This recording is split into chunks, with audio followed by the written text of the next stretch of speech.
श्रीमन्नारायण नारायण हरि हरि ओम। श्रीमन्नारायण नारायण हरि हरि ओम।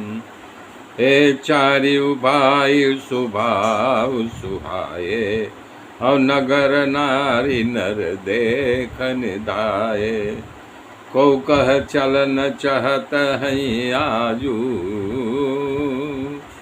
ओ कीन विदेह विदो कर साजू।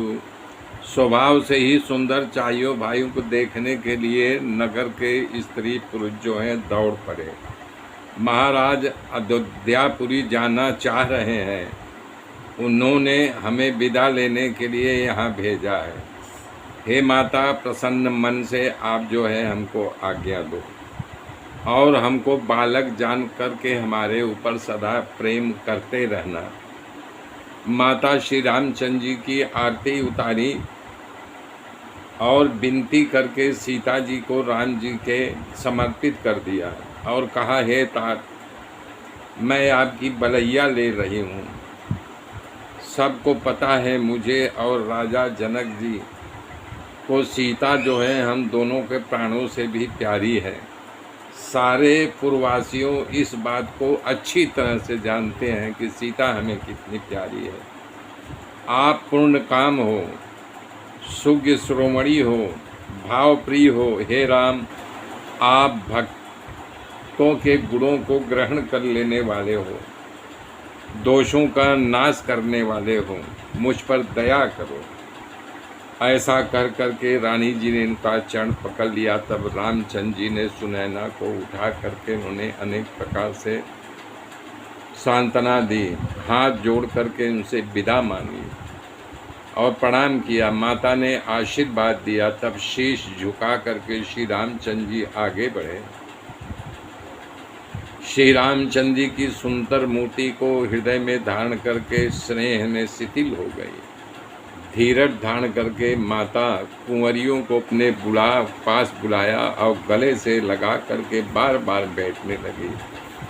पुत्रियों को आगे ले जाती, थोड़ी दूर जाने के बाद फिर उनको पकड़ करके गले लगा करके रोने लगती।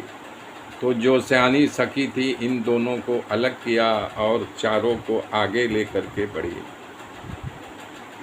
तो सुनैना ऐसे छटपटाने लगी जैसे ताजी गाय ब्याई हो तो अपने बच्चे के लिए छटपट छटपट करती, कोई बलात् अलग कर दे तो रंभाने लगती है, रोने लगती। उसी प्रकार से माता का हाल था।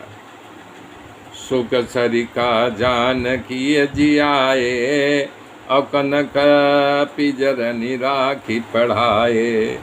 व्याकुल कह बैदेही, और सुनी धीरजु परिहरइन के ही। जानकी जी ने एक और बोपट, एक मैना जिलाया था, जिसे सोने के पिंजरे में रख करके खूब पढ़ाया था। जब जानकी यहाँ चली गई तो वो दोनों चिल्लाने लगे कि हे वैदेही, कहाँ हो, कहाँ हो। उनके वचनों को सुन करके सब धीरज खो बैठे। जब पशु पंछी इस तरह से व्याकुल हो गए तो भला मनुष्यों की क्या दशा होगी।